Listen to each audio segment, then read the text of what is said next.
Knock, knock, let the devil in, malevolent as I've ever been. My head is spinning, this medicine screaming, I let us in, like a salad bowl. Edgar Allan Poe, bedridden, should have been dead a long time ago. Liquid Tylenol, gelatins, I think my skeleton's melting.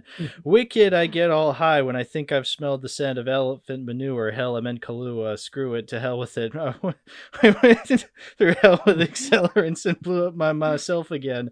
Volkswagen tailspin, bucket matches my pale skin. Mayo and I went from Hellman's and been thin. Filet-O-Fish, Scribble Jam, Rap Olympics, 97, Freak Nick, How Can I Be Down, Me and Bizarre in Florida, Proof's room slept on the floor of the motel, then Dr. Dre said, hell yeah, and I still got his stamp like a postcard, word to Mel, man. And I know they're gonna hate, but I don't care. I barely can wait to hit him with the snare and the bass. Square in this face. This fucking world better prepare to get laced because they're gonna get a taste of my venom. Venom. I got that adrenaline momentum.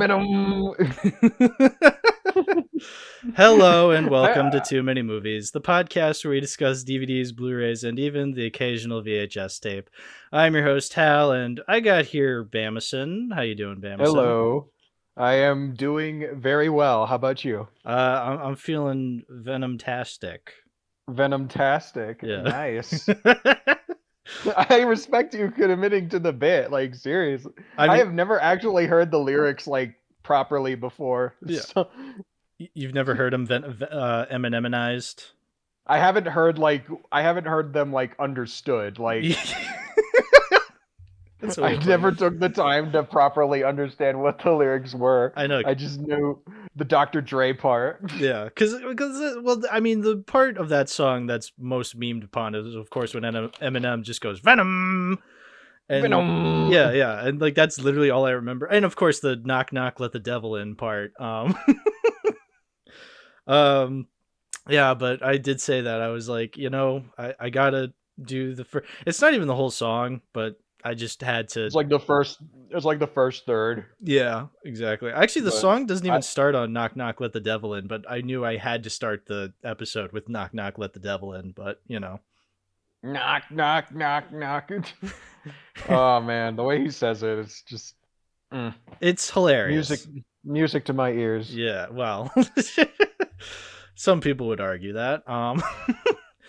But yeah, today's the Venom episode, Bamason. We were talking about a couple of Venom movies. In fact, the whole trilogy, as much as we can. Yeah. Because you've wanted to talk about the Venom movies. You're a big fan of them. Oh yeah, that's the understatement of the year. Yeah, and the recent one came out, and I have the first one on Blu-ray, so it made sense to do a trilogy episode on the Venom movies. So, I say there's no time like the present, so let's get right into the first Venom movie.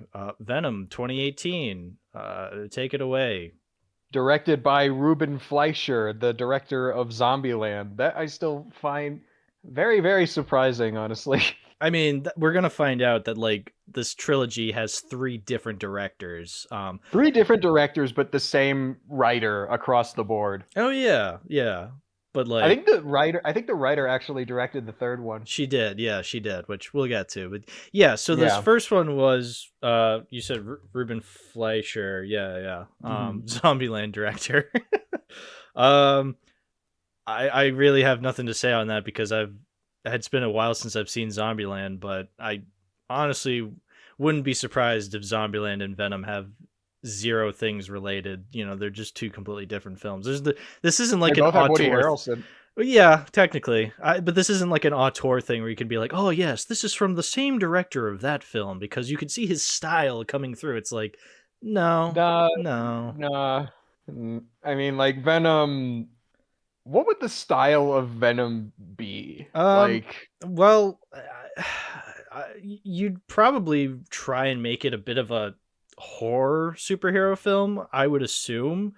I don't know. I feel like with symbiotes, they're kind of a creepy idea when you think about it, but I don't know. They're just never. I don't think any of the movies really take full advantage of that. Yeah, they kind of lean a little bit into the horror in the first movie. Mm-hmm. Like, although it's not scary, like Mm-mm. the bit where Tom Hardy gets like the Venom face at his like neighbor. That is very jump scary. Yeah. What else? What else would there be? Like, the bit in the hospital where he's like screaming.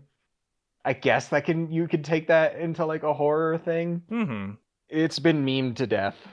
Yeah. Oh yeah, yeah, yeah. That's the thing with this movie is that that's the thing with Venom. So even from the very start, it's kind of just been a joke because realistically, this is a bad idea for a superhero movie. Not that a Venom movie in general can't work. It's like, from what I've heard from comic book fans, Venom is a very interesting villain character and has some really good stories attached to him. Um, it's just this is under Sony and they're making this Venom movie its own thing, separate from Spider-Man. There's no Spider-Man, like the white spider emblem on his Yeah. chest is like missing. Yeah, yeah, yeah, and Venom, as interesting as a character as he is in the comics, again, from what I've heard, he's only really interesting because of his connection to Spider-Man. And so when you take that Spider-Man away, a huge chunk of what makes Venom Venom is gone. And so you're kind of wondering, what are we doing here? You know? Yeah, I do think that a Venom adaptation would work without Spider-Man does have potential. I think Hmm. it's just you got to get the right kind of people behind it. Sure, sure. And from day one, this just did not have that. No. This had I mean, this was an Avi Arad production. Like, this is the same guy who shoehorned Venom in Spider-Man 3. Right. Yeah. Yeah. Yeah. Yeah. There was never the right people behind this. I mean, the joke is with this movie. I've seen this. It's one of the top reviews on Letterboxd. How people say, it's the third best superhero film of 2003. And yeah, watching the movie again, it is very much the same kind of aesthetics you would, or the same kind of feeling you would get watching a superhero film from a time when comic book movies were not taken as seriously and people were just Yeah. doing it because they were becoming far more popular. And so you just got the most random superheroes getting movies. Um, and Like, I Oh yeah, go ahead. no, you go ahead. I definitely kind of think of it as like a companion piece to movies like I wouldn't say it's as bad as Catwoman, but it's like in the same kind of vein. Yeah, because you're taking a character that is popular in the comics uh because of their connection to a superhero, but then taking that superhero out of their story because yeah, Catwoman works because of her connection to Batman. I'm sure you can do a singular Catwoman story, but it needs to be in a world with Batman, whereas that Catwoman movie, it's just kind of it never really says it takes place in Gotham. There's a lot wrong with I don't think it Catwoman. is. I don't. It never really takes place in the DC universe. Like, Yeah. It this Catwoman isn't even Selena Kyle. This is Patience Phillips. Yeah, yeah, yeah. I mean, at least with I mean, Venom, it's Eddie Brock, who is a character who's gotten the Venom symbiote in the comics.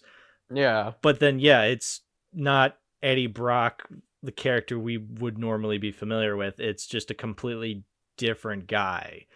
Um, yeah, and so that without these connections to this grander universe, you're kind of just wondering, okay, what is the point here? And I'm not saying,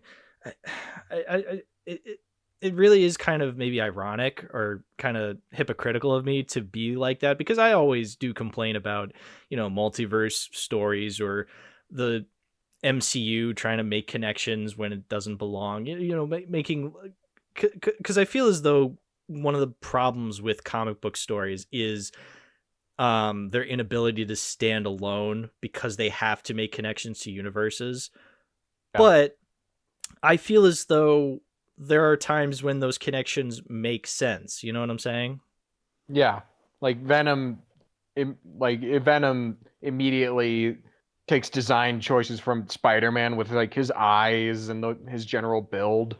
Like, He's just a bigger kind of gooey Spider-Man, Mm-hmm. and they take away that in the movies. Like in the comics, I believe he kind of swings around like Spider-Man, and in the movies, he doesn't do that. He doesn't really do that. He just kind of crawls around on buildings, and Yeah. that's it. See, at least in Spider-Man 3, when Venom has aspects to him that mirror that of Spider-Man, it makes sense because he attached himself to Spider-Man. And so then from then on, when he goes to Eddie Brock, he's using aspects he learned from being attached to Spider-Man. So, Hmm. that it makes sense. That makes perfect sense. Here, he just becomes this big goo monster surrounding Eddie because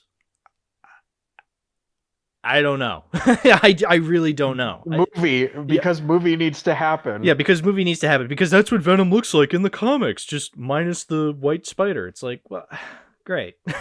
It's so Awesome. yeah, awesome. Exactly.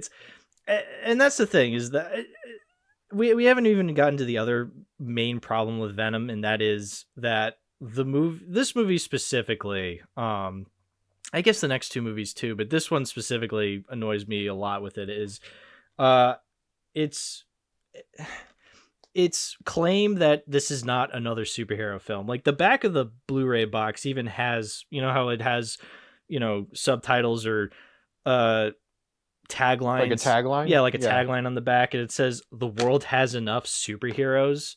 I Because remember that from the trailer, and they yeah. built it up as like this big anti-hero thing. Yes, as if And Venom is supposed to be an anti-hero or well, Venom is a villain in the comics, right? yeah, like in earlier appearances he was a villain, but like as time went on, he became more of an anti-hero. But Okay. this is the first outing with this version of the character. And I don't know why they're billing it as an anti-hero thing when there are no superheroes like in the universe that this version of Venom lives in. Oh, that's a good point. Yeah, wait, I didn't even think of it that way. I was thinking of the world has enough superheroes in the context of, our reality having so many superhero films. But yeah, that's a good point. This takes place in a world with literally no superheroes. So, Like like, what do you mean the world has enough the superheroes? only way that tagline makes sense is because when it came out at the time, Venom came out at the time when like Marvel was at its peak. Yeah. Like Avengers Infinity War just came out. Like Mm-hmm. everyone was talking about like the MCU. And yeah, that tagline makes sense when Marvel was at its like cultural peak, Yeah. but now it's just like a weird sentence that just doesn't make sense in a vacuum. Yeah. Well, it makes sense. Yeah, it makes sense in our world because we have so many superhero films. Even back then, we had a lot of superhero films. So yeah, the play to go with is then okay. Here's how we'll do this movie. It's gonna be a villain movie or an anti-hero movie. But yeah, He's a bad guy. they just do another superhero film, except this time I guess he eats bad guys' heads, and Eddie Not Brock even on screen anyway. and Eddie Brock doesn't want to be a superhero. It's really hard to see how this film separates itself from other superhero films when it's just doing the exact same thing that other superhero films have done. Like I re this I know that it's not really an add-on when the story of the movie is like not good at all, Hmm. but this movie could have really benefited from an R rating. Like Yeah, that's been another kind of criticism for the movie is that it's this movie about this crazy symbiote who loves eating people's heads, and it only has a PG-13. And yeah, like you said, you don't see him eat the people's heads, even the bad guys' heads. You never see that. I And mean, you see it, but it's just like it's like obscured by yes, darkness, yeah, or it's like cropped out, and it's so like insulting and embarrassing. It's just embarrassing. Yeah, yeah, Like, because oh yeah, they made a Venom movie for babies. yeah, yeah, yeah, they pretty much did. Yeah, yeah, because no 13-year-old's gonna watch this and think, "Oh, this is the coolest shit." They're gonna be like, "Where's the blood and guts?" Yeah, I agree. It wouldn't have saved the movie, but I think having it be an R rating, yeah, it would have put some more teeth on this film. Maybe, give it some more meat to it. Make it a little more interesting because every superhero movie at the time was a PG-13. Even now, like a lot of these superhero movies are PG-13. Like the only Yeah. exceptions are Deadpool and Kraven the Hunter. Oh, that's right. Yeah, Craven does have an R rating, which is maybe that'll be something interesting, or maybe it'll be pointless. It'll But be the it'll it's the Black Adam of the Sony yeah, universe. oh, that would be the worst Even though outcome. ironically, Black Adam wasn't rated R either. No, it was also PG-13. Yeah, yeah, exactly. Yeah, it's not gonna save the it's not gonna save the story or whatever. It's not gonna make it good, but taking more chances with the special effects and making it a little more gorier, a little more mature, and not as, neutered.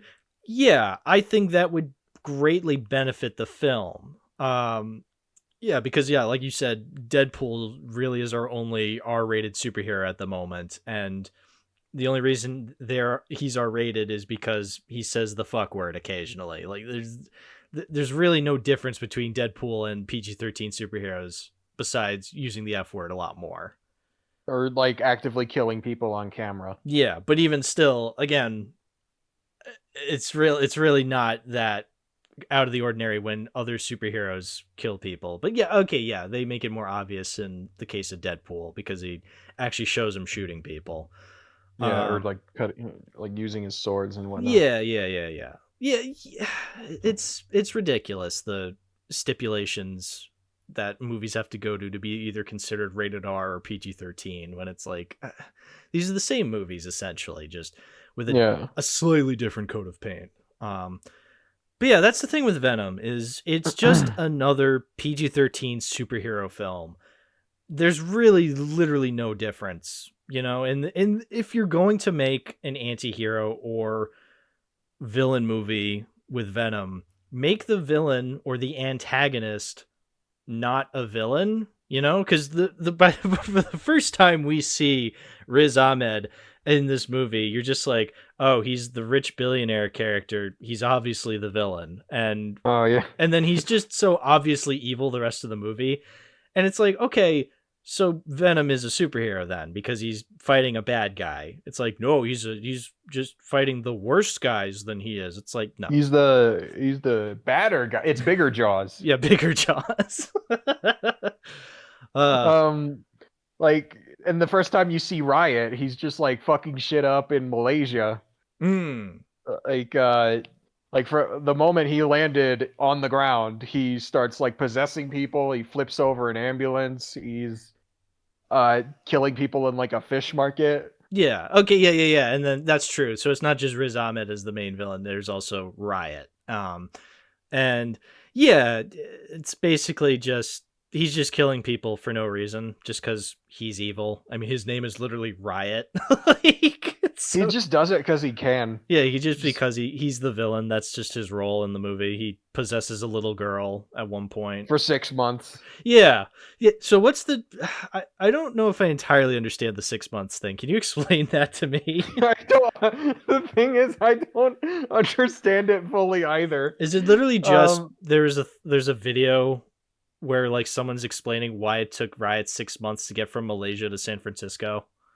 I don't fully understand it either, to be honest. Like, it's a new Rockstars video, so that's why I'm like hesitant to watch it because I don't really like their content. Oh, yeah, I don't even know who Um, they are, but okay.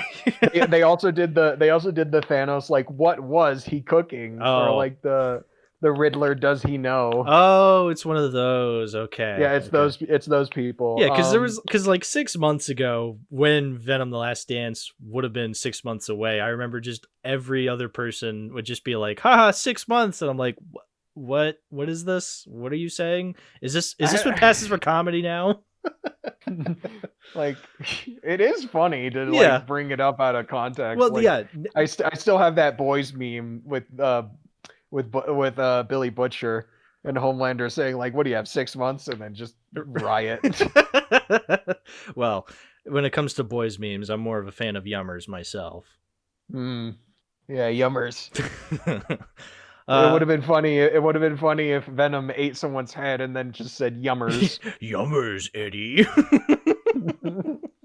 Yeah. See, that's the thing with this movie. I'm told it's a comedy masterpiece, and I don't find it that funny. I occasionally there is a funny line or a funny unintentionally hilarious scene. You know me. I love movies that fail so hard that they end up hilarious. Mhm. I just don't get that necessarily from this movie specifically because I mean I don't get it with the other two, but we'll get to them when we get to them. And Yeah. it's a shame because I think I was starting to really see it as kind of a weird comedy, like unintentional comedy at times, because I remember the last time I watched it, I raised my score from a 4 to a 5 and a heart. And I was like, yeah, I had kind of a fun time with it. But this time around, I really didn't have that much fun watching this movie. I really found it kind of boring and meandering. And Mm. again, occasionally there's a funny scene, but like not enough for me to say, yeah, the whole movie's hilarious all the way through, you know? Yeah, I think it's just difference in like personal preference. Like Hmm. the stupid shit that Venom does, like in the movie, like the let's pile up their let's eat their heads and then pile them their bodies in the corner. Like that shit's funny to me. Yeah, yeah. Or or like Tom Hardy jumping into a lobster tank in a public restaurant Yeah, that's and funny. just eating a lobster. That's funny. Eating a live lobster, that was a funny moment. The scene when he's in the MRI machine and yeah, he starts flipping the fuck out, like that is hilarious. One of like I was laughing really hard because Tom Hardy looks so ridiculous, because that's a scene in a movie you would so put there and just have Tom Hardy writhe all over the place on the table, and then the director's like, no, don't worry, we'll make it look cool and epic in post-production.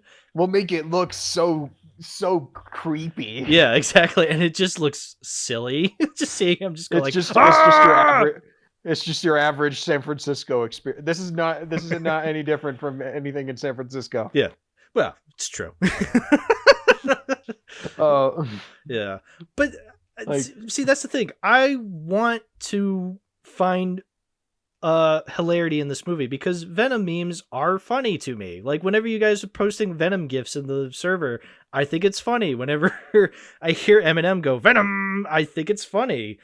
or the Venom like pointing at the guy in the convenience store. Yeah. Yeah. What did you say about Venom 2018, punk, or something Listen, like that? I heard that you were not excited for Venom The Last Dance 2024. Yeah, that's funny. And of course, the ever timeless line, like a turd in the wind, like that's so stupid that it's hilarious. And these are little moments I do like, but when I watch the movie, I'm just bored out of my mind because again, like we said, it feels like it's from an era of superhero films that is long gone. This idea that comic books are stupid and that we need to make this as cool as possible so we overcompensate, it's embarrassing. And pros and cons as to what era was better, because are we in a better era of comic book films? Not really, but you know what I'm trying to say though.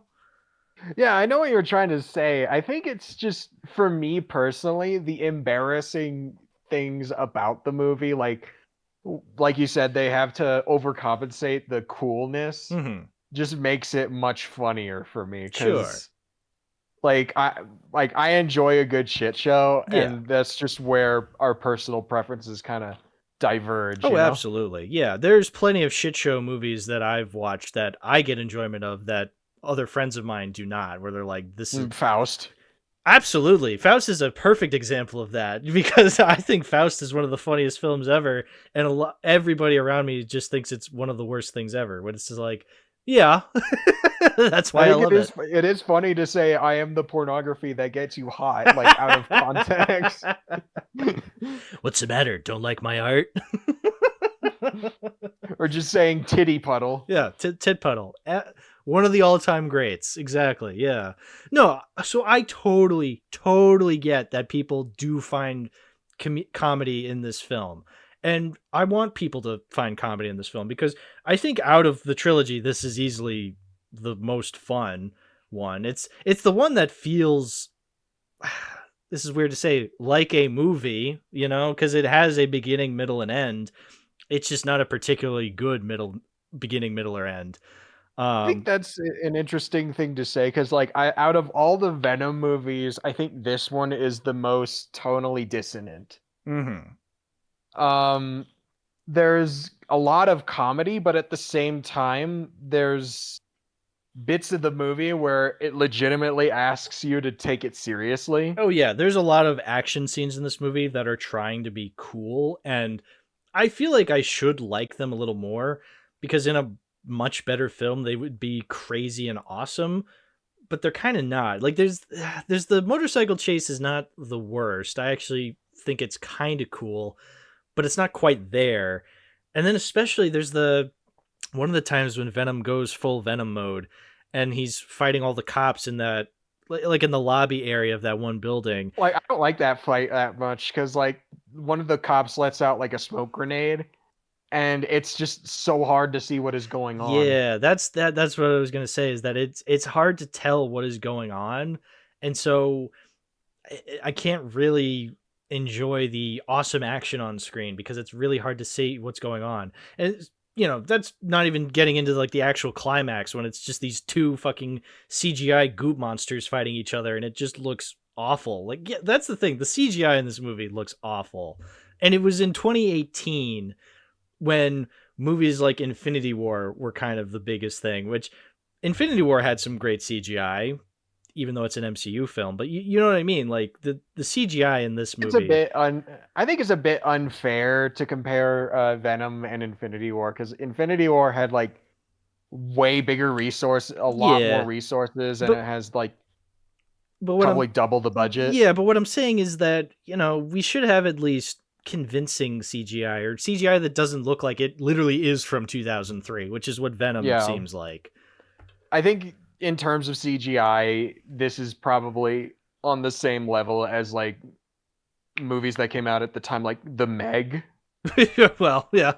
It's true. I mean, I haven't seen the Meg, but from what I remember in trailers, yeah, that seems fair. I mean, like the shark does not look real at all. No, Like, it no. looks like a fucking cartoon character. I mean, it is a cartoon character, but like, Yeah. But that's the thing with, you know, CGI that me and William were talking about a couple episodes ago about how, you know, we don't find CGI that impressive looking anymore. We're in an era where we've kind of mastered CGI looking real, but we're not impressed by that anymore. Like mm. we'd rather something look interesting and unique rather than the same old shit we've seen time and time again.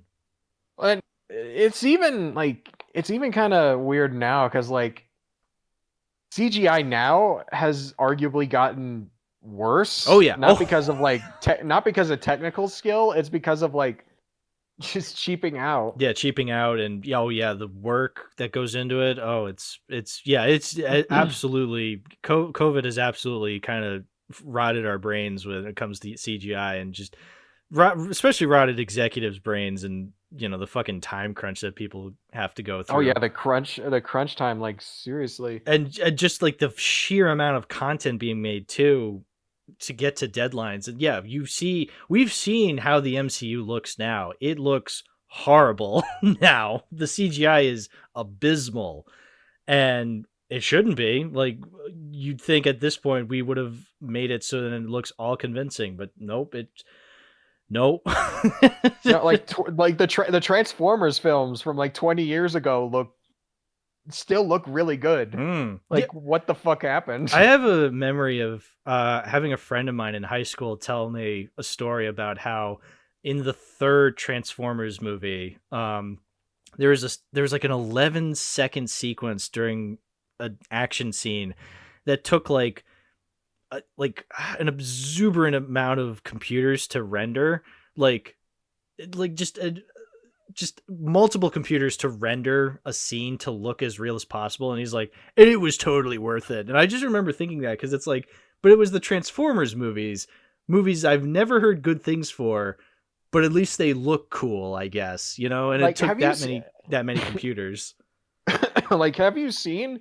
That makes sense for that it's the third film, because like, have you seen Dark of the Moon? I have not. I've only ever seen the first one, the 2007 one. I have not seen any of them beyond. I'll get to them someday. I know I eventually will, but yeah, the Bay Formers movies specifically are movies I have never really dived into. Yeah, Dark of the Moon specifically, like that. The third act for that movie is fucking crazy. Nice. Like, think Man of Steel times 3. Yeah, even Man of Steel looks better than Venom 2018.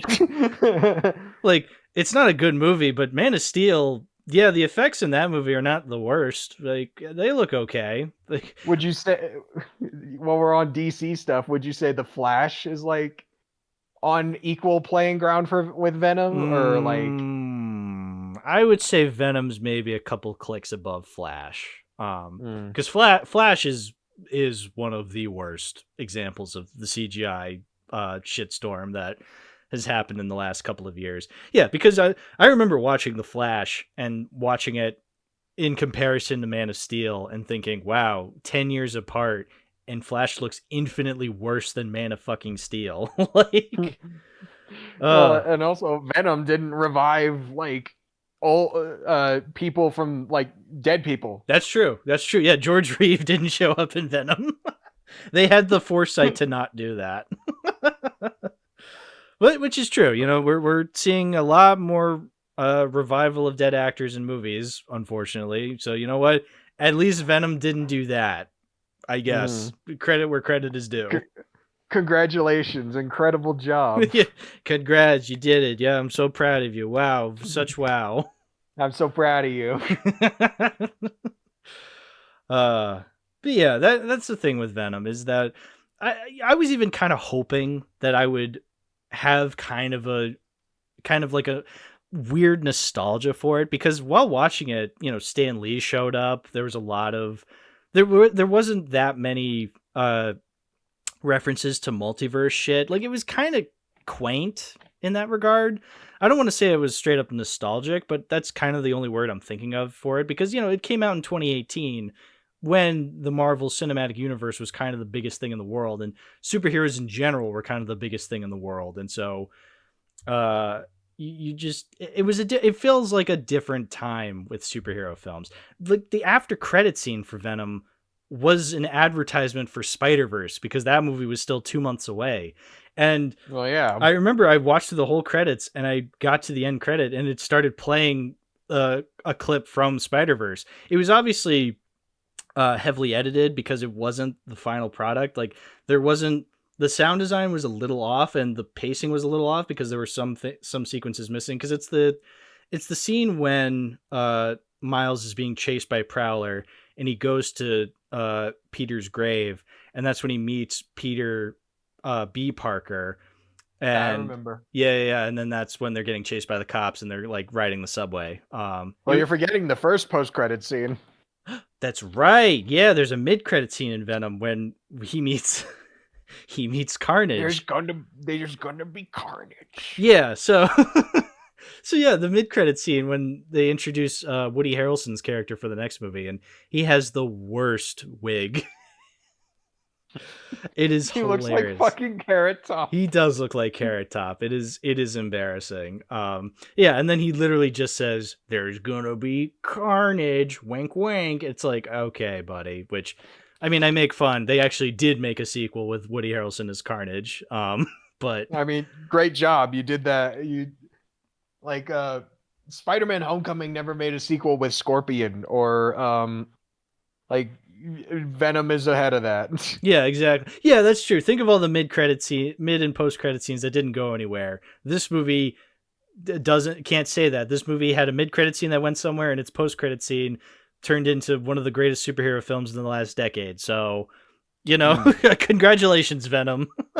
You did it. I'm so proud of you. Good job. Yeah. So, I just realized we haven't talked about like anything specific in the movie. We just kind of talked around it. I mean, because it's not a good movie. That's the thing. Like, what else is there to talk about? I think Tom Hardy is really good. Like, that's the thing. I think Tom Hardy is. I think he is a dedicated actor. I like Tom Hardy as an actor. I think he can be phenomenal. I think even in movies that aren't that great, he can usually deliver something interesting. The Venom movies are weird though, because as they go along, he becomes crazier and crazier, but I don't think in a way that I appreciate, just in a really strange way. I think this one he does the best. Just because I don't know, it feels like he's actually trying. It feels like, yeah, he's putting on a performance of sorts, and it is entertaining at times. It is fun to watch him behave like a crackhead. Yeah. For the first third of the movie. Yeah, and yeah, when he dives into the lobster tank and starts eating a live lobster, it's like, yeah, that's funny, that's quirky, but I don't know. I just feel like there are other funny performances in funny bad movies I would rather gravitate towards than him, you know? Yeah, that makes sense. There was another like random detail that I remember from the first movie specifically. You remember those drones that Carlton Drake had? Yeah, the drones, yeah. Those have got to be the worst fucking things I have ever seen, because like they don't have guns or like missiles or anything that's like a projectile. The drones themselves are projectiles, and they crash into people. Oh yeah, they're like kamikaze drones. I'm just, why would you do that? That's very stupid. Yeah, I mean, this is a guy who, you know, his whole empire is built off of what, symbiotes. He's doing tests on symbiotes, and it's just the most irresponsible science studying research facility that you've ever seen. Yeah, it's he doesn't seem like a very good rich billionaire. Is he stupid? Apparently so, but yeah, he's not a very memorable villain either. I don't remember Riz Ahmed doing anything interesting. He's kind of just another evil robot Jeff Bridges. Yeah, basically. He's not entertaining. Like, I would say Woody Harrelson's a better villain, but again, we'll get to him when we get to him. But yeah, he's just kind of whatever, Riz Ahmed. But as much as the film is flawed for me, it's still I still love it in like an ugly duckling kind of way. Yeah. Like, I can't stay mad at it. Yeah. That to me is what Morbius is. I think Morbius for me is what I get, what you get out of Venom, is that undeniable failure of a film. I think why is because, I don't know, I think Morbius is just, it's taking itself far more seriously than Venom. I feel like with Venom, it is trying to be kind of half comedy, half seriousness.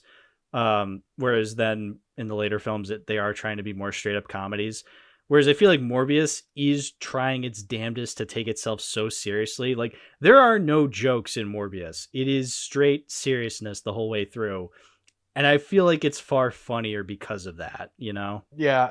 I think it's also far funnier because I think it's also like funnier in the way that it was way less of a success story than Venom was. Oh yeah. The outside stuff involving Morbius and how it was such a huge bomb, but it became such a huge meme that Sony brought it back, and then it bombed even harder the second time. Yeah, that is that is funny. That is the funniest thing ever, and that feeds into my love for Morbius. I think it is one of the funniest things ever, and yeah, I agree. And whereas I feel like, you know, Venom has never really been that much of a failure. Venom has its fans.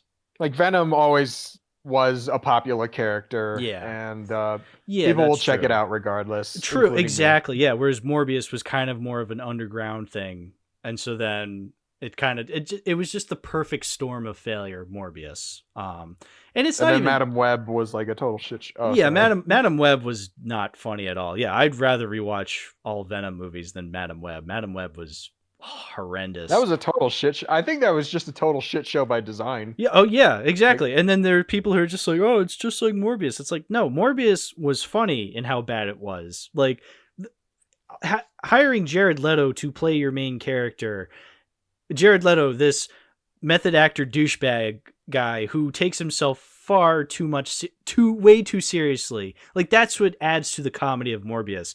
Madam Web, Dakota Johnson does not want to be there. And so it reflects on the audience. The audience doesn't want to be there. Yeah. Madam Web was embarrassing. Do you think Craven will be like Morbius? I think it will, honestly. I think it will, honestly, because like it was made at the same time as like Morbius, and it was just delayed like further and further and further, just like Morbius was. Right. Yeah, but I think I don't know. This one has the added benefit of an R rating. Yeah, so that's going to be interesting to see if they actually take advantage of that R rating. Yeah. I mean, in the trailer, he puts a bear trap on a guy's head, so like... I mean, I don't know, 50-50. I'm curious to see it, I'll say that. I just watched Madam Web because people told me... I didn't watch it in theaters, I would have, because I was like, oh, it might be another Morbius. And then people were telling me, oh, it's another Morbius, and then I finally watched it, and I was like, this is nothing like Morbius. This is just embarrassing. This is just utterly incomprehensible. Yeah, this is incomprehensible. Yeah, oh, Jesus Christ, what a bad movie Madam Web was. What a mess. What a mess. Yeah, not even a fun mess. That's that. I want to make that clear. It's not even a fun mess. It's just bad. It has funny elements. I guess like the main villain dying by Pepsi. The dubbing. Oh, the dubbing's pretty bad too. Yeah. It's just a broken movie.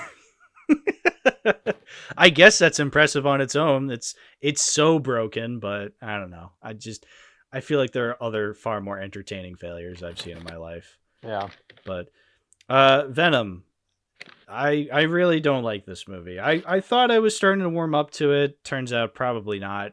It's not the worst thing ever, but it's far from something I'd actually consider revisiting very often and seeing as a hilarious, so bad it's good film. I can understand why you think so, and I'm happy for you. I hope you keep on enjoying it for all its badness.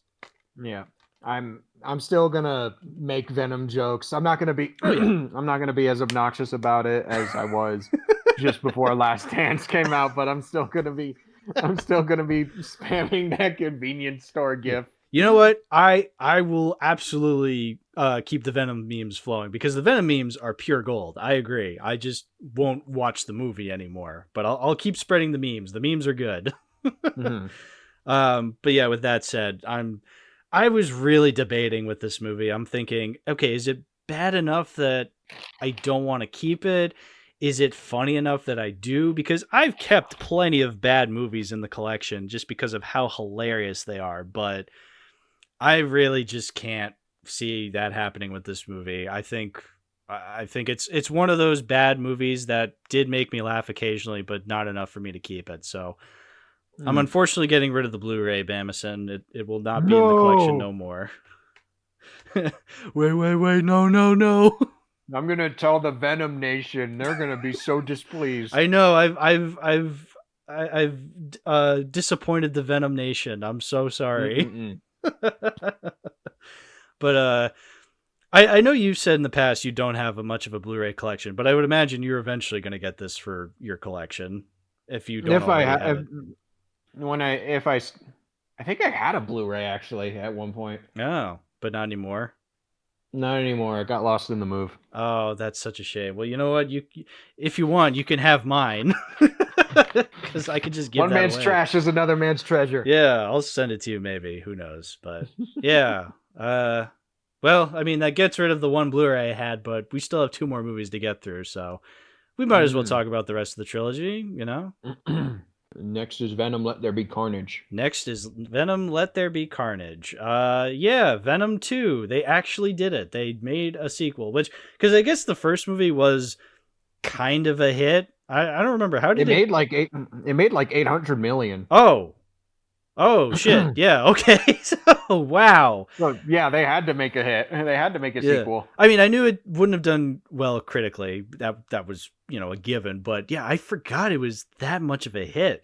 I mean, 2018 was already kind of a big year for superhero movies because again, Infinity War, Black Panther, that whole thing, Deadpool 2 even. But wow, I forgot Venom made that much. Holy shit. It made like domestically, it made like 200 million. Internationally, it made like 600 million. So yeah 800 million. It's always funny hearing what movies will do well internationally as opposed to domestically, and what movies will do well domestically and totally bomb internationally. It's always interesting seeing those opposites. But yeah, no.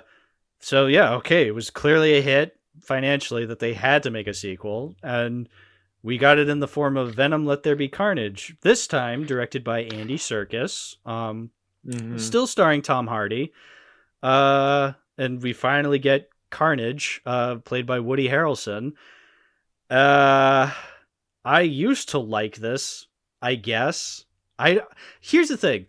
I don't remember why I gave this movie a 6 out of 10 initially. I really don't, because I don't remember it being that fun in the theater. I don't remember dreading it, but I don't remember anything really blowing me away that I felt the need to give this a 6 out of 10. And so when I was rewatching it, I was like, what happened? I think it was the year after the pandemic. Sure. It was the same reason why a lot of people were so light on like Godzilla versus Kong. Yeah, it was the year after the pandemic, and like not a lot of movies were coming out in theaters. So to have a big movie like this in the theater for all to see, it makes you kind of suspend your more critical kind of thinking. Because that's weird, because 2021 was a weird year because there were movies I was exceptionally nice to. It was this one, Godzilla versus Kong, F9, the ninth Fast and the Furious movie. But then I was still really critical of movies like Chaos Walking and all this other shit I watched that year. So clearly it's not Guy. Free Guy was exceptionally horrible too. So it's weird that I was willing to let movies like Godzilla versus Kong and Venom and F9 pass, but yeah, Free Guy and Chaos Walking, I was like, you guys are too stupid. I don't know. 2021 was a weird year. I think about that sometimes. I'm just like, what a weird year that was. Because it was post-pandemic and a lot happened that year. So Venom 2, I really, really didn't like it this time around. Like, I genuinely hated it a lot more this time around. I was so bored. I really don't like Venom in this movie. I think he's far more obnoxious in this one than he was in the last one. Like, far more obnoxious. It's really night and day how he is in the first movie and how he is in this one. Like, they really amp up the comedy, quote unquote. Yeah, I think it is. I don't like how they kind of gave up a little bit more on the horror aspect, because especially if this movie is going to introduce a character like Carnage. Yeah, like, you could keep the horror. Like, but no, they decided to make it more comedy, and I was a little bit disappointed by that aspect. Yeah, well, that's the other thing too, is that just like the tone in general is weird because you have this character like Carnage who is a serial killer essentially. Well, so the guy Cletus Cletus Cassidy. Every time I think the name Cletus, I think of Cletus from The Simpsons, the slack-jawed yokel. Just trying to drop a goose into the lake. Hey, Brandine, I done got this carnage in my body. So, see, I done got this symbiote. I done got this symbiote.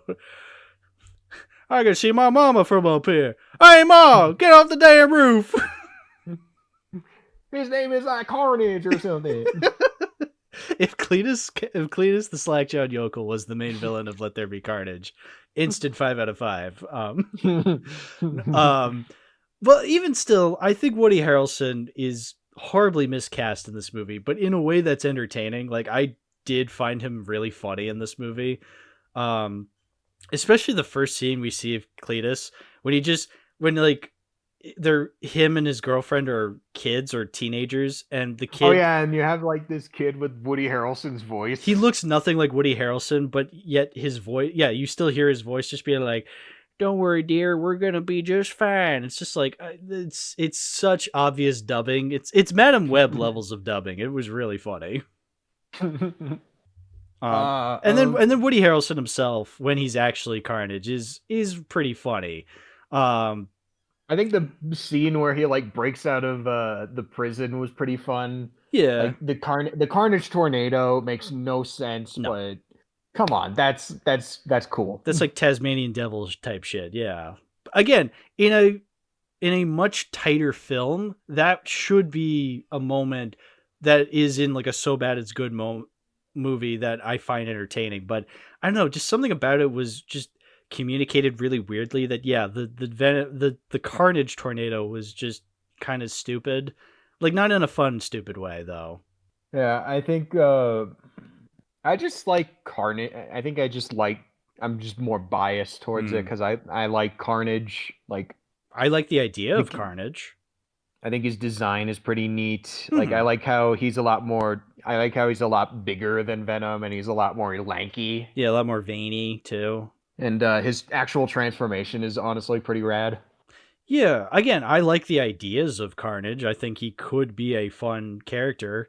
I think the idea of him being attached to this character whose girlfriend is a mutant who can scream really loud, and the symbiotes aren't really fans of loud noises, which is not.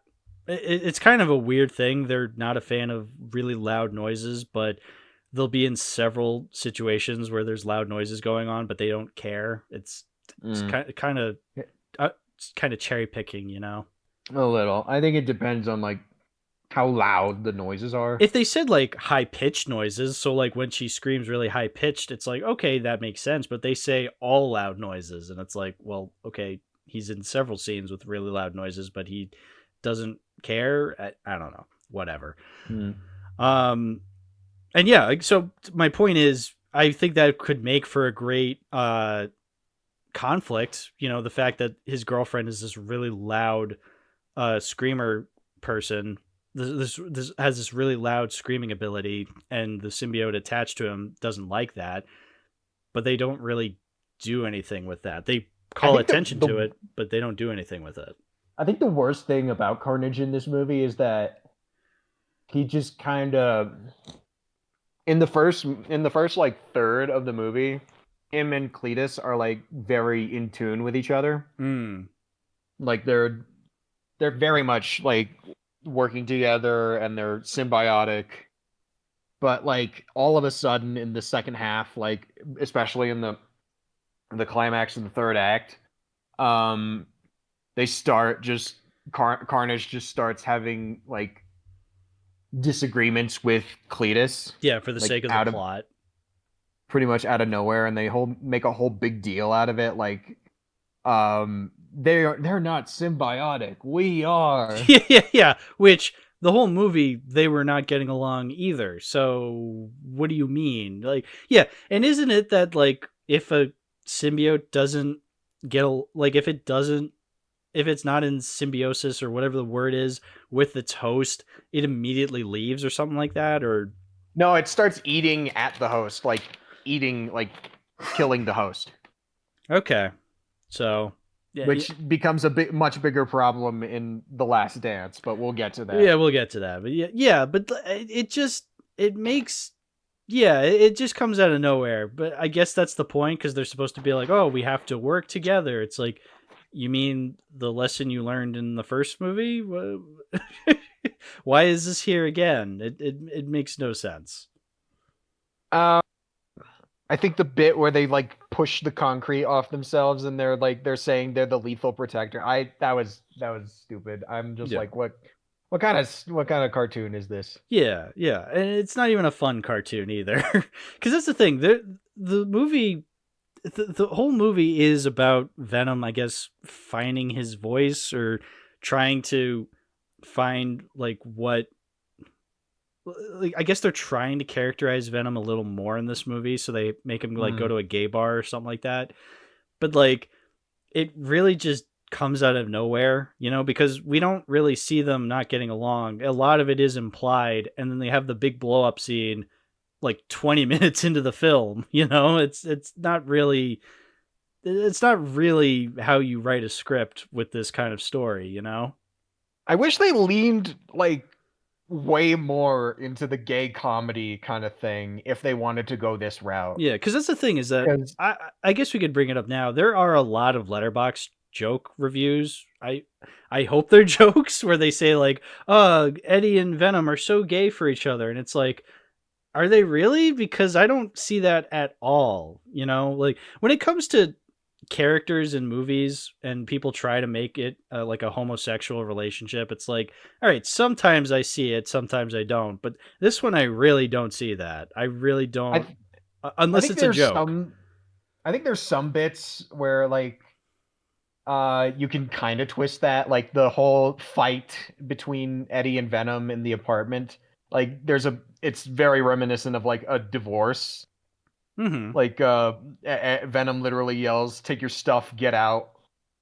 Yeah, but that's more of like a joke, as Yeah. opposed to it being what it is. I don't know. I just don't buy that. And I mean, yeah, they literally have Venom go to a gay bar, but I don't know. It's And he just says like, "I am out of the Eddie I'm closet." out of the Eddie closet. Yeah, yeah. But I don't really buy that. I just see it as the writers being like, "Oh, let's make this a joke." It's like, okay, that's that doesn't really translate all that well. I don't know. I don't see it. I really don't. This is one of those I times I just can't see it. There was a deleted scene too, like what you remember when they were at the beach at the end and like Venom was like looking out at the waves. Hmm. There was an extended part of that scene where Venom kind of starts teasing Eddie about like Eddie loving him, Mm. and I wonder if why did they delete that exactly? Yeah, that's weird. Like, oh, Like if you love me. yeah, like if they wanted to go for the whole gay comedy thing, why did they delete that? Yeah, it's that's strange. But also, I just don't buy them as a relationship either because, well, literally, Venom is attaching himself to Eddie, and you He's know, inside a guy. well, yeah. I mean, I guess if you're gonna do that, yeah, I guess that makes sense. But also, they just don't do anything with that at all. Yeah. I don't think the average person wants to see like Call Me by Your Name, but with like an alien goo thing. Yeah, maybe not the average I person. can't speak for everybody, No. but Oh, the average. there are absolutely people who would want to see that, but yeah, the average person probably not. Yeah, probably not. Probably not. If I had to take a guess. And like everything else about the movie, I think Anne is basically a background character. Oh yeah, I Michelle Williams, the most useless fucking female side character I've ever seen in a superhero film. Just like why is Anne. she here?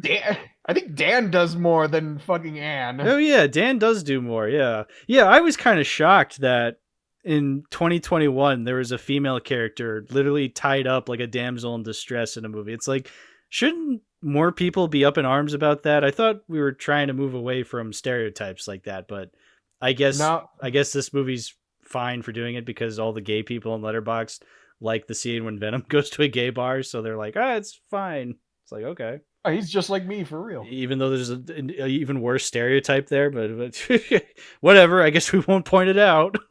It's like, but yeah, And we then didn't there's the even. whole thing with the. Oh, sorry. Go ahead. I was just gonna say we didn't even mention Anne in the last movie, and yeah, Oh yeah. she's even more wasted in this one too. Yeah, Michelle Williams, man, complete waste of time being in these movies because she's not even in the third one. They don't even reference her in the third one. It's just she's just No, they don't pointless. mention her or Dan in the third one. Like Yeah, it's It's crazy, dude. Yeah. But anyway, you were gonna say something? I think another thing I just don't like about the movie is the cop guy. Oh He's another yeah. kind of he's another kind of background character, and I don't know why the movie is trying to make him like even more important than I don't care about him, Yeah. dude. I Yeah. really don't care about him. Played Like by anytime he was Stephen on Graham. Yeah. He anytime he was on screen, I wanted to skip the movie. Yeah, he's interesting because I remember watching an I Hate Everything video on the 2021 superhero films from that year. How I Hate Everything brought up how this actor specifically, Stephen Graham, is like a really good actor. And I remember I have seen him in the movie This Is England, and he's really, really good in that. But here he's utterly wasted. And it's just kind Yeah, of a he doesn't shame. do anything. Yeah, because he doesn't do anything. Yeah, exactly. I remember rewatching this film being like, wow, this is kind of a waste for you, man. Like I thought, because Like he was really good in This Is England, but here he's just FBI cop. like and then he becomes Toxin at the end, but like it's that's we'll get to that in Last Dance. Yeah, because is that what happened? I don't remember. That's how You see like his eyes turn blue. Yeah, yeah. He says like monsters or something like that. I was so confused with that Yeah. when like before The Last Dance came out. Like I was so confused as to why his eyes were turning blue and like wait, how did he get the toxin symbiote? 'Cause, like, Violet, I you're must have turning missed violet. that. Yeah, I literally don't know. That's the thing with these Sony Marvel movies. They I'm try gonna to actually set up. Google that right now. You know what? Yeah, let's see if you can find an answer because I really, honestly, your guess is as good as mine. I really don't understand what the movie was going for with them. Because that's the thing is that these Sony Marvel movies are trying to set up so much because they want to be part of the MCU, but like I don't know, they're just not very good at setting anything up. It just says that he was given the toxin symbiote. Why? Why? And when? Off screen? Like Following his encounter with Carnage, the toxin symbiote was created before it left him for dead. I that doesn't answer my question. No, like, that just raises more questions. Why? How? What? Like literally answers you're supposed to give when telling a story. I don't understand. Like, did Carnage like cut him a little and then just insert himself into that? That came out wrong. Hang on. Well, is Carnage toxin? Because I must have missed this. I forgot Carnage comes from Venom. I literally forgot that. I saw this skit where like Venom is like an absentee father and Carnage demands him to pay child support. See, and that's that funny. would have made for a better movie. Yeah, because it's something. There's a point.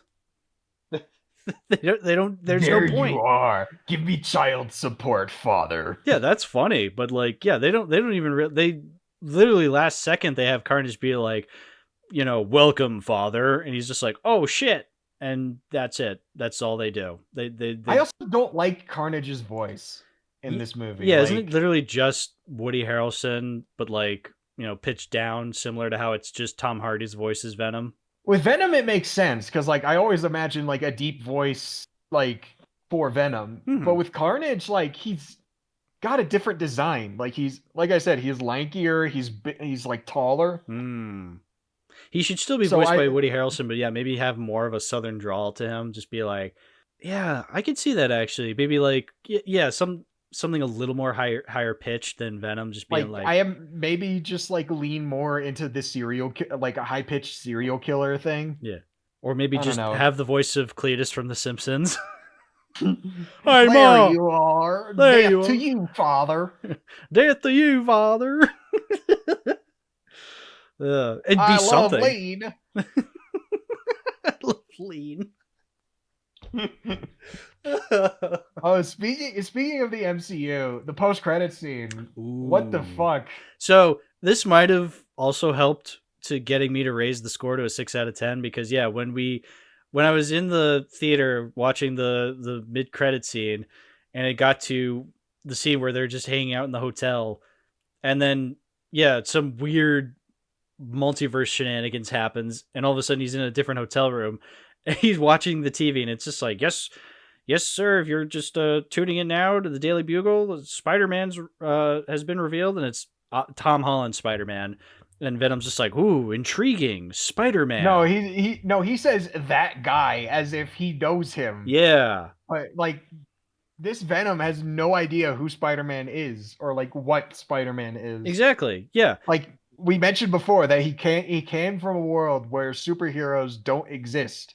Like Venom is the only thing. Yeah. That, because I mean, Venom at one point before they transport, Venom says like, "Oh, I've lived billions of years and I've seen many multiverses," and then they're in a multiverse. He's just like, "Oh, I didn't do that." It's like, well, then why did you just say you have an experience with multiverse? What are you talking about?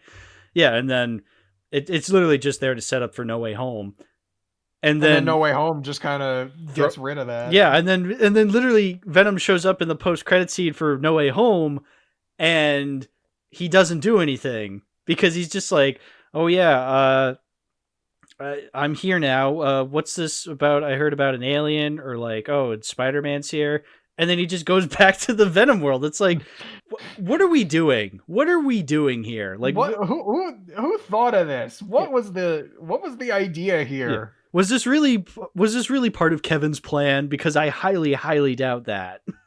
Like, why did you make this such a big moment where you made it look like Venom was going to seek out Spider-Man in New York, but no, he just fucks around in Mexico for the whole movie. Yeah. So MCU at the end of No Way Home, Venom or Tom Hardy is there, but then he gets transported back, and then it's implied that the Venom goo that escapes from the little Venom goo is still in the MCU world, correct? I guess, because I'm sure that's I feel like that's what happened at the end of No Way Home. Because but does that not to jump ahead? Sorry, go ahead. I was just gonna say not to jump ahead to Last Dance, but at the beginning of Last Dance, they play out that scene again, but this time they have the little goo like escape from him when he is back in his Venom world. So I don't understand I don't understand. Wasn't the point of bringing Venom into the MCU? If you're not going to have him meet Spider-Man, just have him be there so then the Venom goo is now in the MCU. Does that mean that there's going to be like a different Eddie Brock? Well, I don't know, cuz that's oh god, the fucking timeline is so confusing. It really I swear to god I thought that's what the post-credit scene was setting up in No Way Home. And then in this one, they completely retcon that, where like the Venom goo that escapes from Eddie is just in the Venom world already because he just goes back to the Venom world. Here's the thing, though. In the trailer for The Last Dance, they show Chiwetel Ejiofor's character going to the bar and capturing that bit of Venom in the. I could be remembering it wrong, but like they show him capturing that little bit of Venom. Yeah. So in The Last Dance, what the fuck was that? They retcon it where that little Venom goo now shows up in the Venom world. So basically what I'm saying is the mid-credit scene in No Way Home with Venom was completely pointless. There was no reason to bring him there. You know, it's completely pointless. Which, I mean, the good news is No Way Home is still a good film. I rewatched it a couple months ago. It still holds up. Not as much as when we first watched it, but it holds up a hell of a lot better than Let There Be Carnage, let me tell you. No, I would have killed for like Tom Hardy to show up in like No Way Home. That would have been cool. That would have been cute. Considering the cameos we got in No Way Home, that would have been cute. I would have allowed it. That would have been a tall order. I mean, it would have been because, that's a big thing with No Way Home is it, much like this movie, it very much is a COVID film where like you can, because that's the thing with rewatching these movies. With the first Venom movie, you had a scene when like Eddie and Anne are talking. They're in like a booth and they're just sitting right next to each other. And then you have a very similar scene in Let There Be Carnage, and they're very obviously 5 feet apart. And I'm like, this was filmed over COVID, I see. I guess you could say that like they're not together anymore. Yeah, but also Like, it's so incredibly obvious it was filmed in 2020. So, but yeah, and No Way Home has kind of a similar thing where you watch it and you're just like, oh yeah, this was filmed over 2020. Like, there's a lot of aspects, green screening where it doesn't belong. Characters are a certain distance away from each other. But it works because, there's other aspects working towards No Way Home being a genuinely good film. Whereas like here, Let There Be Carnage, there's nothing. It's just painful and boring. And occasionally Woody Harrelson made me laugh, but not that's enough. bad journalism. That's bad journalism. That was funny. That's bad journalism. Hey, Ma, that's bad journalism. Hey, Brandine. Hey, Brandine. You ever hear of this bad journalism? Yeah, so what a waste of Naomi Harris too. We touched on oh my god, she's like the screaming woman.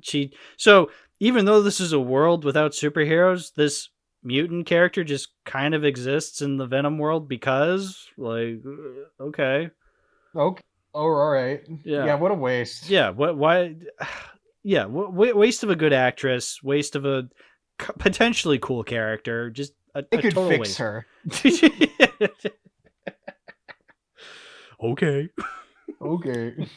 Yeah, sure, buddy.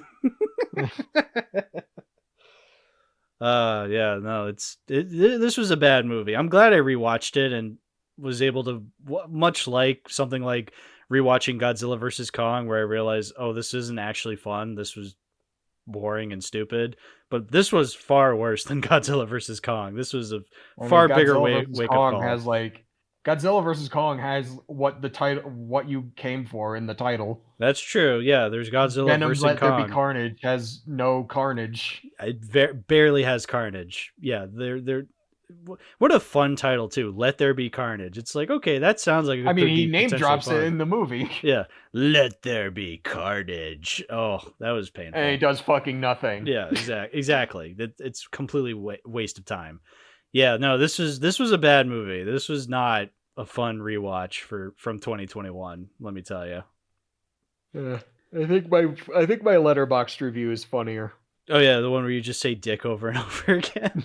Why did you say that? Is that a joke from the movie? I genuinely don't. Yeah, remember. It is a joke from the movie. Do you remember like when Venom possesses like Eddie to write "dick" over and over again on his computer? Oh yeah, because he wants food.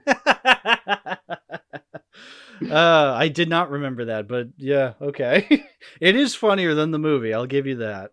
But yeah, I'm not. What else is there to say? It's mercifully short. I'll give it that. Sure. Yeah, it's short. It's an hour and a half. Barely Perfect. An hour and a half. Perfect. I wish it felt like that because no, it felt way longer than that. Yeah, it's only 97 minutes. Jesus.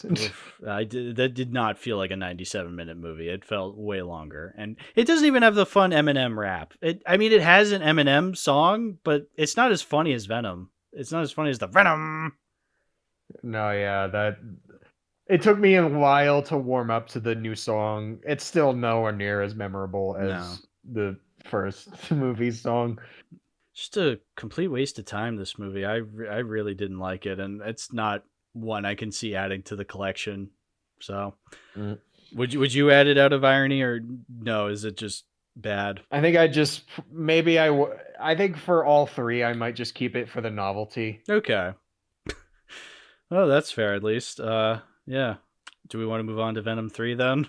Yes, let's do it. The Last Dance. The Last Dance. Yeah. I gotta be honest, I don't remember a lot from it. Oh, dude, this was horrible. I think this is the worst one. I would make the argument this is the worst one.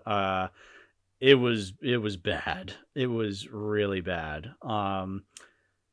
And I don't take pride in saying that. I really was hoping it would be funny.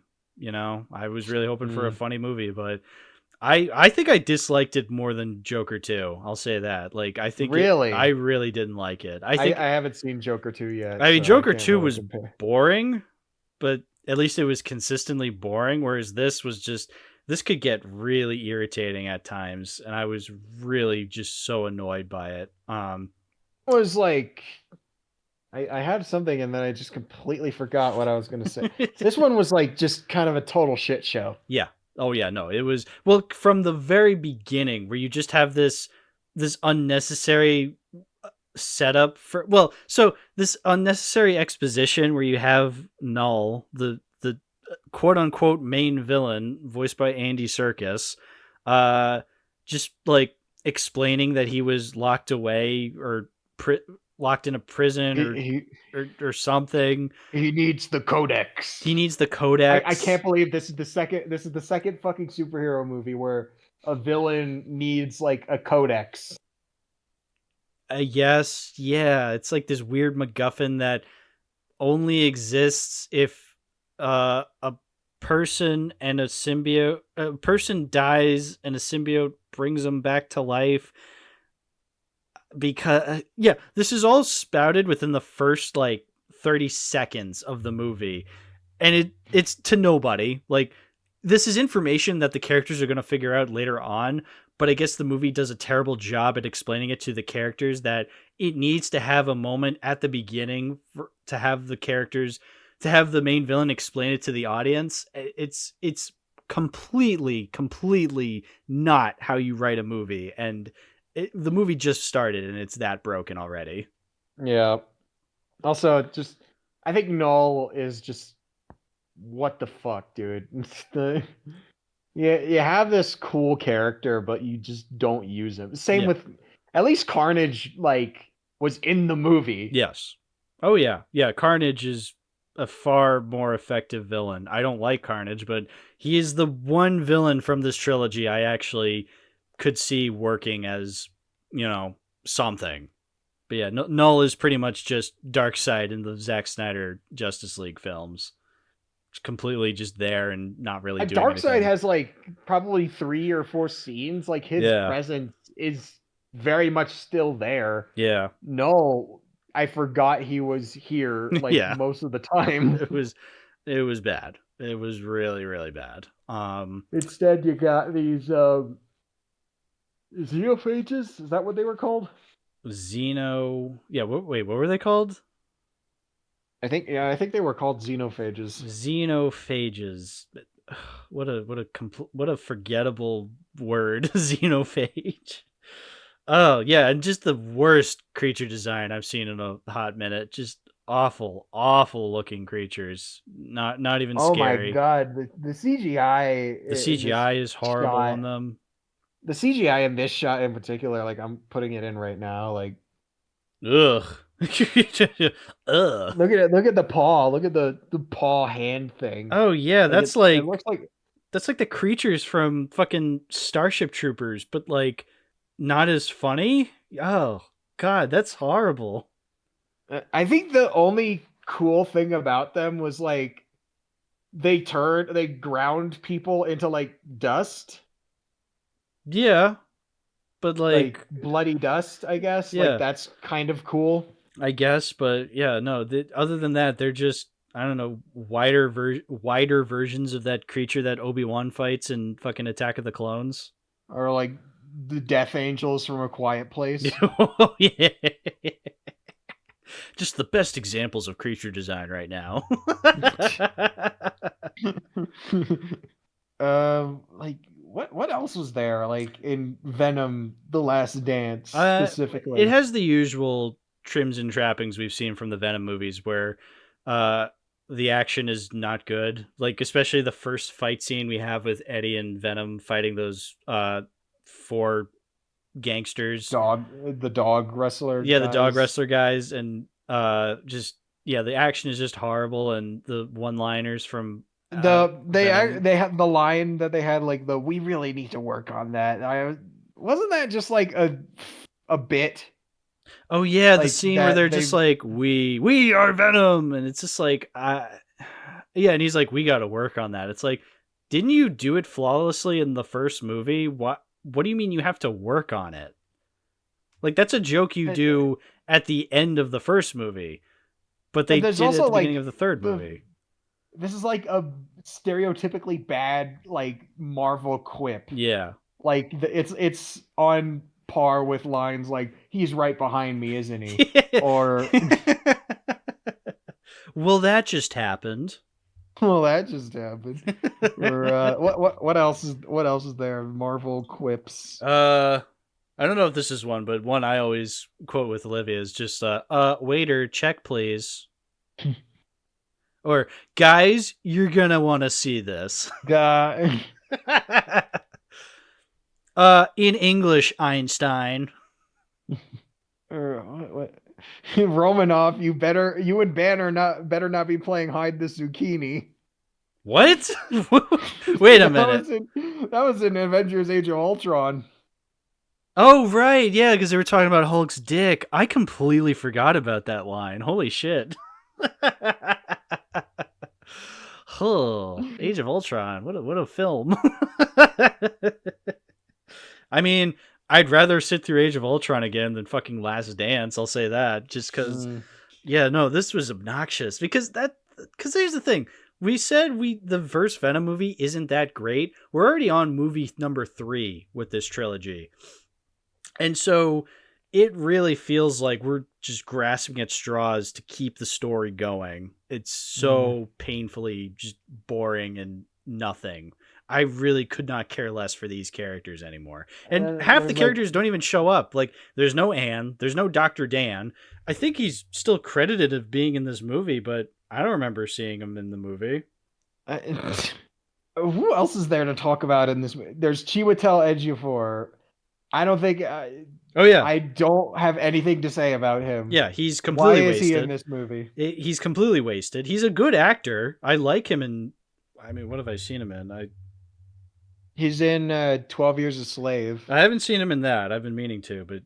Oh, geez. Yeah, wow. Okay, so turns out a lot of the movies I've seen him in... turns out a lot of the movies I've seen him in are not very good. Like The Lion King, 2012. Oh, yeah, he was Scar. Maleficent 2. He was in Maleficent 2? Yeah. I mean... Oh, no. Yeah. Oh, yeah, Maleficent 2. Yeah, he was... Yeah, he was one of the Maleficent creatures that she comes across, I think. Really? I think. I think. I don't remember anything from Maleficent except for the scene during the church where they try to kill off all the fairy tale creatures using gas, and it was... What? I feel like I've told this before, but yeah, there's that scene in Maleficent 2 where they try to gas all the fairy tale creatures. And the way... what the fuck? So they trap all the fairy tale creatures in a church. I don't remember how they do that, but they just get them all into a church, and this woman starts playing the organ, and in the organ is like this gas that turns the fairy tale creatures into just kills them or something. Just yeah, it is totally inappropriate. I saw the first Maleficent movie and just hated it. Oh yeah, it's awful. I didn't even bother with the second one, but like they gas people? What the fuck? Yeah. It is completely inappropriate for a Disney film, but yeah, they do that, and it's about as bad as it sounds. Christ. Yeah, that movie is horrible. That's a movie that actually broke me. I've told that story before, how like literally I think it was around that scene, and then throughout the rest of the movie, throughout the rest of the climax, I was just laughing uncontrollably at the movie because it was so bad. Yikes. At least that made my brain broke, whereas with Venom The Last Dance I was completely just numb to everything. I was just like, this is awful. Yeah. What else is there? The lightning chick. Oh yeah, Juno Temple, who is in the Maleficent movies. Actually, great segue. Yeah, she's one of the three fairies. Oh God. Yeah, she's like the ditzy blonde one in those movies. The three fairies who are actually really cool in the original Sleeping Beauty, and then in the Maleficent movies, they're fucking cancer. Yeah. Yeah. So No, you go ahead. No, the name of the character she plays in Maleficent, Thistlewit. How do you... Thistlewit? I don't know. Thistlewit. This old twit. Yeah, she's awful in those movies, but everybody's awful in those movies, so checks out. Anyway, yes, Juno Temple is in this movie. Dr. Payne, Dr. Payne. Yeah, her thing is that her brother. She got struck by lightning while she was holding her brother's hand, and her brother died. I guess she's supposed to feel guilt, although that's not really explored upon all that well. I thought it was like she's afraid of the thunder thing. Like, it was obvious that they were gonna do something with that in like the climax, but like, yeah, why did they make it like such a big deal? Yeah, because then it's not explored until like the last 10 minutes where she like breaks open one of the symbiote glasses, and the symbiote she has electricity powers and can move like Sonic. Oh, speaking of the symbiote stuff, like, do you remember how in the first movie they can't really match, like, symbiotes can't really match with like everyone, otherwise they would like kill them? Yeah. Yeah. This movie just kind of tosses that entirely out the window. Oh yeah. Yeah, anybody can just have a symbiote attached to them and it's fine. Or they're just really lucky with the people they attach themselves to. They have like unbelievable the only luck. Other option is that they died like after. I mean, some of them did die, right? Yeah, but it's because they got shot or they like got killed by the fucking bug monsters. Yeah. Yeah. Oh yeah, and also all of the other symbiotes have powers. Like some of them have fire powers, and like I said, that one symbiote that Dr. Payne uses has electricity powers. It's like, this has never been a thing. I guess if you have like symbiotes that can spawn weapons out of their like arms or something, I guess it's not that much of a stretch, but like it is kind of a lot to swallow. Yeah, it's a lot to drop in movie 3, you know? Yeah. Like, what is Venom's power? Well, on his planet, he's kind of a loser. Okay, yeah. That's right. It's true. Yeah, he's a loser because he doesn't have powers. He's like he's like the main character of Sky High. He doesn't have his powers. Or on my planet, I am kind of a loser, like you. Yeah, like you, Eddie. So stupid.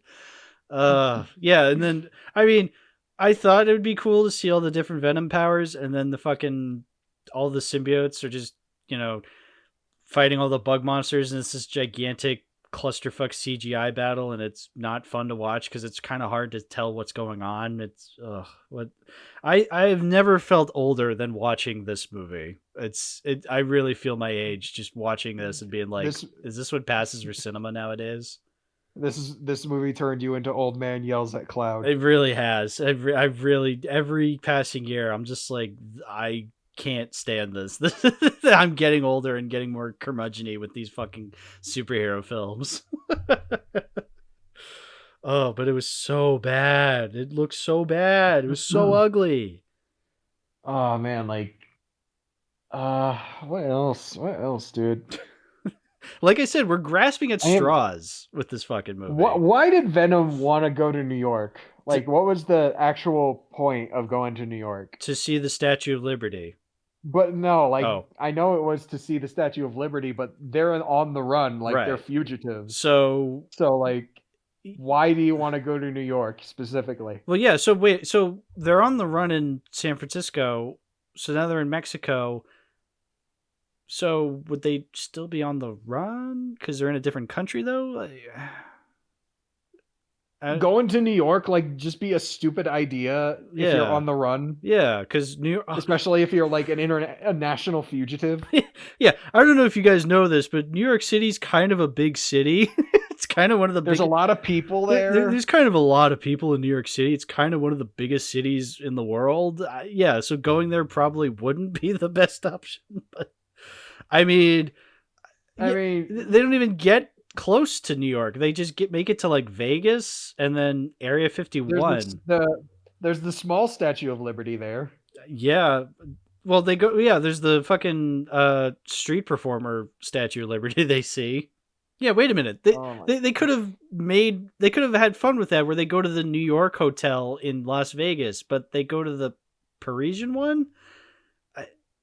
It makes no sense. I think it is funny that they show Venom having a gambling addiction. Like, that is funny. Yeah, it could have been funnier, but yeah, no, because it just comes out of nowhere, and then they don't really do anything with it. They just make it that one scene. It's weird. But yeah, I guess it's where they meet Mrs. Chen, because that's the only other character that came back for this movie. I looked it up. Apparently, Dr. Dan is in this movie, but I don't remember. I don't remember him being in this movie. Dude, I don't remember him either. Yeah. Like, what the fuck? What?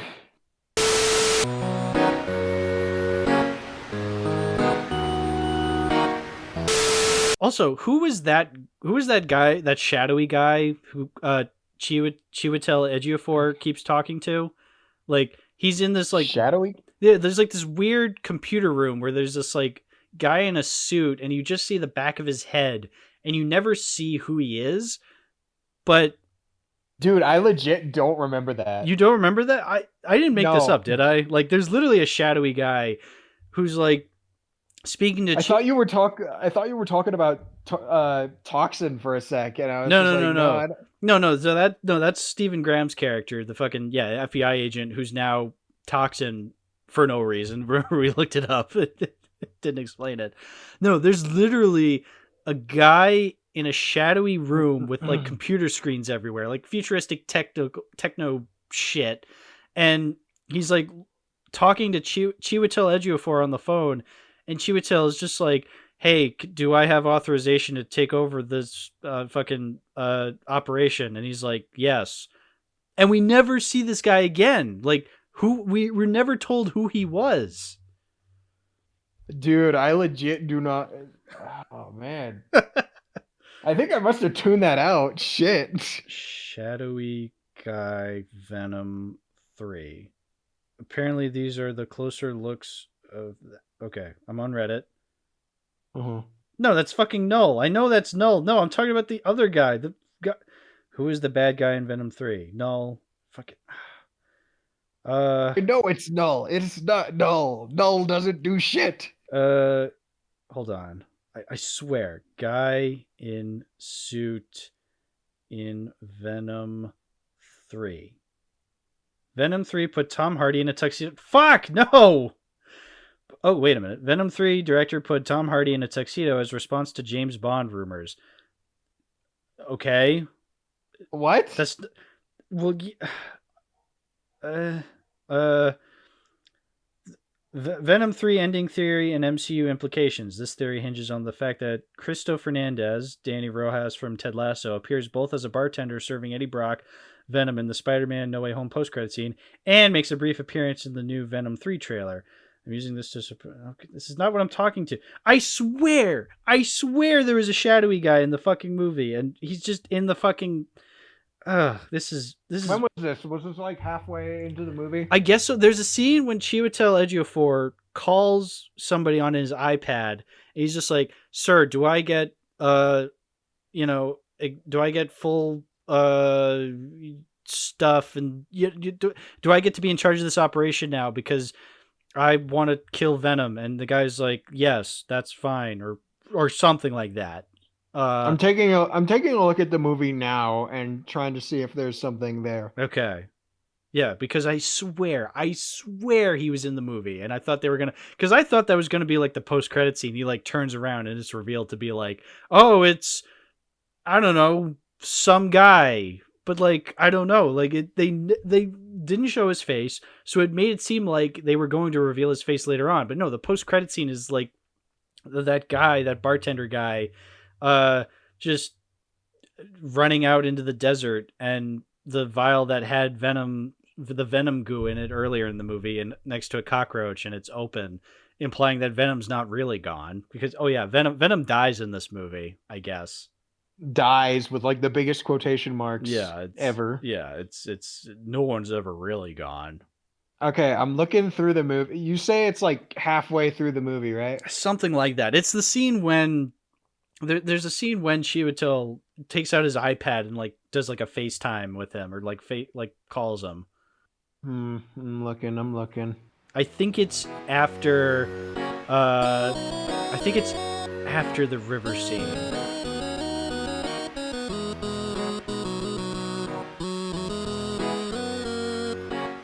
Is it like before he finds the random family? Is it? Man, I'm trying to remember this movie. It's not. It's not a very memorable movie, is it?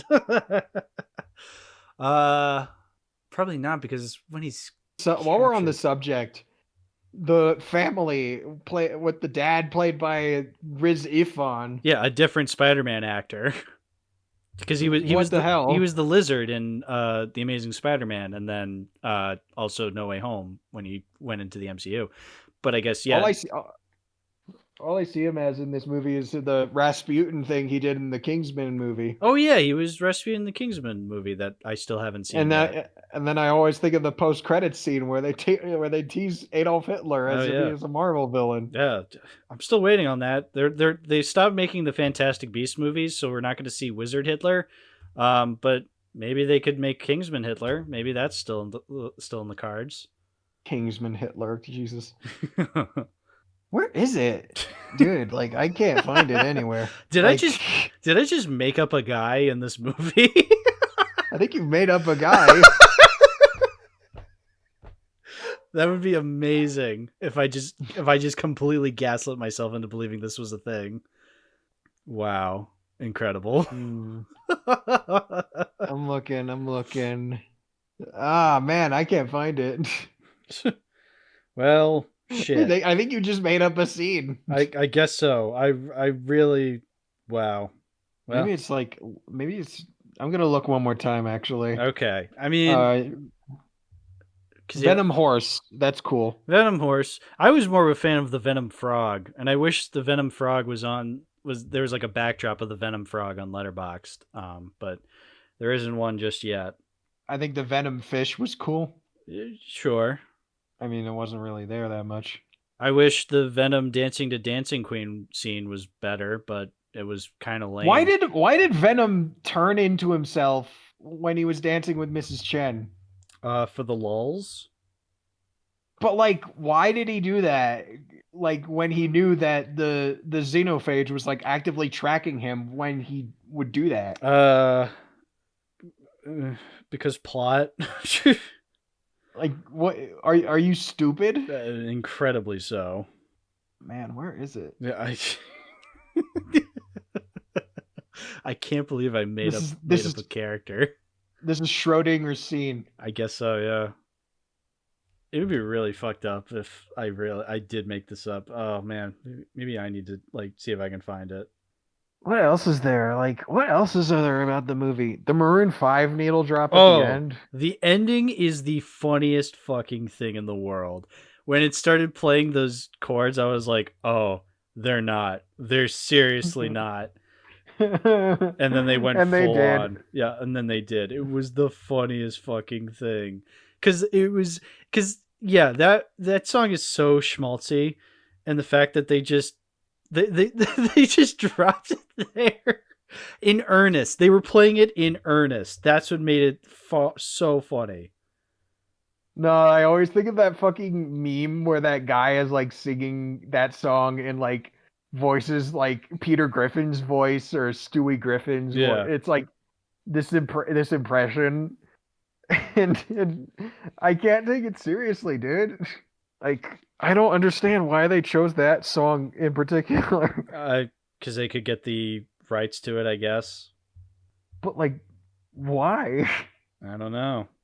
We really just ran out of things to say like pretty quickly, like with the third movie. I mean, I think most of it. I'm trying to find the scene myself.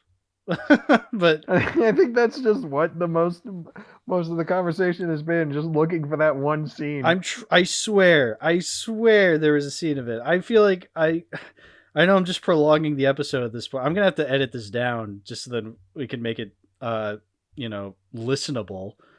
But man, it's just really hard to like actually find this fucking scene. Because I swear, because like I'm not one to have false visions or like, you know, have like remember things that poorly. I mean, I know I have a pretty bad memory, but like I don't know, this memory of mine seems so real that there has to be some truth to it. It's gaslighting you. The movie is gaslighting you. Yeah, this fucking movie. Fucking Venom 3 of all movies is gaslighting me. I'm so upset. Oh, man.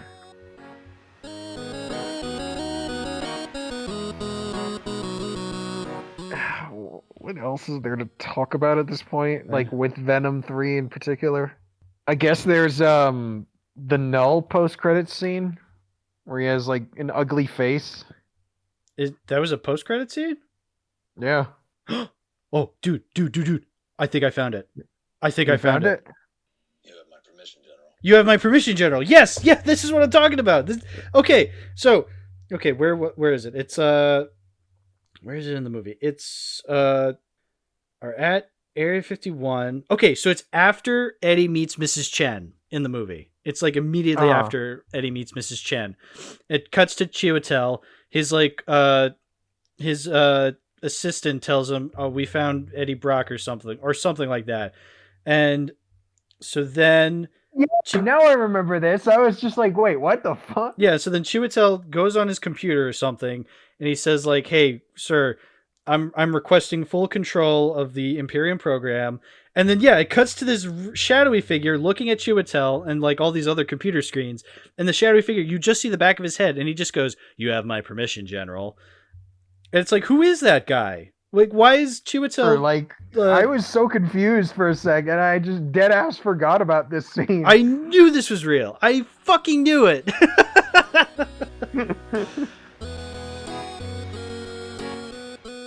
Oh man, this is going to be a nightmare to edit down. But yeah, we eventually found the scene. But I still... Because I asked about it in the server. I'm like, who was that guy supposed to be? And everyone else was like, I don't know. It's like, what the fuck? See, here's my thing. I don't remember. I think the fact that I don't remember it just... I would remember stupid shit like that, and the fact that I just didn't remember this... Yeah. Well, here's my thing. Just like, what? Here's my thing. Because it says Dr. Dan is credited for being in the movie, I was thinking, is that supposed to be him? Like, is it like a twist reveal that he was like a higher up this whole time? He was just keeping tabs on Eddie Brock? That would be so funny. Yeah. That would be so funny. Holy shit. But again, they don't reveal that. They never show who he is. And I don't remember Dan being in the movie at all. So like, I again, like, even though I found the scene, I still feel as though I'm being gaslit by fucking Venom 3. That would be so funny if it was Dan all along. Yeah, it was Dan all along. He's the Martian Manhunter reveal, like in Zack Snyder's Justice League. Okay, that's the second time we brought up that fucking movie. Oh man. So, It's always been Dan. It's always been Dan. Just put the Kronos theme from Incredibles over it.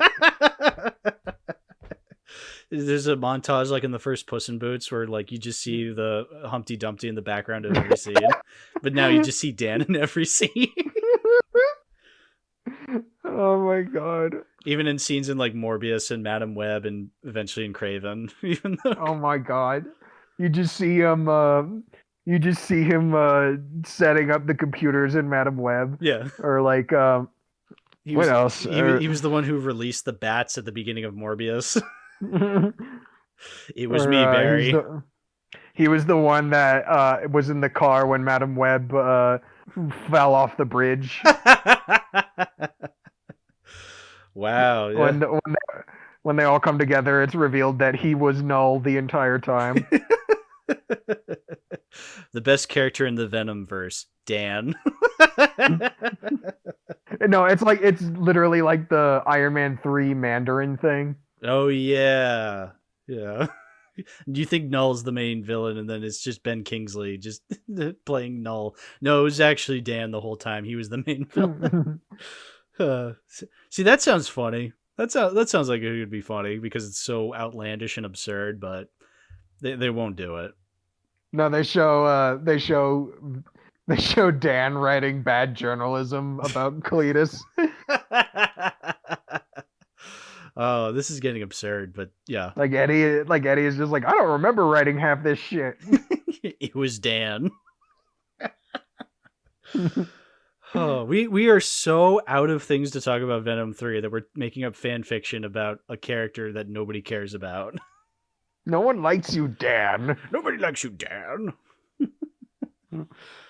It's safe to say I did not like this movie. I stand by I preferred Joker 2. I still don't like Joker 2. It's awful, but like I think when it comes to the bad superhero movies I've seen this year, I put this under Joker 2. Yeah, I'll see Joker 2. I don't know if I want to watch Joker 2, to be honest. I mean, it's bad. I think it is worth watching to see how bad it is, but yeah, no, it's bad. It's not like very dude, I pirated it and it's sitting on my computer right now. I just haven't watched it yet. Yeah, take your time. I'll say that. Don't go out of your way to watch it. Take your time. Like, yeah. I might just have a shot of vodka and then just Sure. Yeah. Don't watch it with the intent of actually retaining any of it. Yeah, just watch it and you'll see. It's boring. It's really, really just a pointless movie. I mean, so is this, but like this was far more, I don't know, it was just far more obnoxious than Joker 2. This felt like a waste of time. Yeah. This was complete waste. It's just like this is no longer like, it wasn't funny to begin with, Venom, because I don't find that movie funny either, but like the comedy is just gone. There's no Eminem song to this movie. It's really pathetic, this movie. I think that's one of the best ways to describe it. I mean Venom raps with Busta Rhymes, I guess. Does he? In like this new song. I think it was it like a song itself, or was it just for a Monster commercial? I don't know. I have not seen this commercial. I have no recollection of this. I don't know what this is. No, it would be fun. It would be funnier if Busta Rhymes was in the movie. Yeah. Like then it would be like Halloween Resurrection. Yeah. Resurrection. The goat. The goated movie. This is the Halloween resurrection of the Venom franchise. Hey, that's insulting the Halloween resurrection. Yeah, no, I think it's safe to say I will not be adding this to the collection. It's that bad. Way to disappoint all the Venom heads. I know. The Venom heads are going to really dislike this. This one's going to have... Imagine this is the episode with the most dislikes because I disappointed the Venom Nation. If YouTube comments had like the GIF option like Discord does, it's just all the convenience store scene. I would love that. I would love that. That'd be great. But yeah, no, it's not gonna be the way it works. It's not. We don't live in a world where we can post GIFs on YouTube. Although I guess that would be kind of a mess in and of itself. But it'd be funny. It would be funny to just see the convenience store over and over again as you just scroll down. Listen, buddy, I don't know who you think you are. Yeah. So, I assume you said you're gonna. I think you said you're gonna at least buy it for the novelty. Probably. Yeah. I don't know. Maybe I might just pirate it for the novelty. Yeah.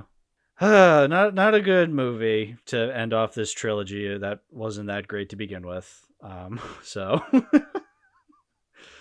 Yeah. What have we learned today, boys and girls? To knock, knock, let the devil in. Yeah. I agree. Don't let in strangers into your house except for the devil. Yep. When he knocks, let the devil in. Yeah. I learned that from Long Legs. So now I'm just imagining Long Legs with a Venom symbiote. Ooh, that'd be great. But that's your tease for the 2024 episode with Bamason. My thoughts on Long Legs. I mean, you could just go to the review I posted of it on Letterboxd, but Apparently, that's just a foreign concept to people. Yeah, no, the Letterboxd doesn't exist. But so in the meantime, we have this episode. But before we go, Bamason, shout out your stuff, dude. Where can people find you? I'm on Letterboxd, same name, same bat time, same bat channel. And YouTube as well. You want to plug that? Yeah. I mean, your link will probably be in the description anyway. So Yeah, I don't post much on YouTube like as much as I used to, but I'm working on stuff. I'll probably post a reel at the end of the year. Very cool. But yeah, that's about it. Yeah, we knock let the devil in. I'm not reciting the rest of that fucking song. I'm evicting. Now let's evict the devil. Yeah, let's evict the devil. My voice is starting to hurt, so we should probably me call too. it a day. So, goodbye, everybody. Go get him, Venom.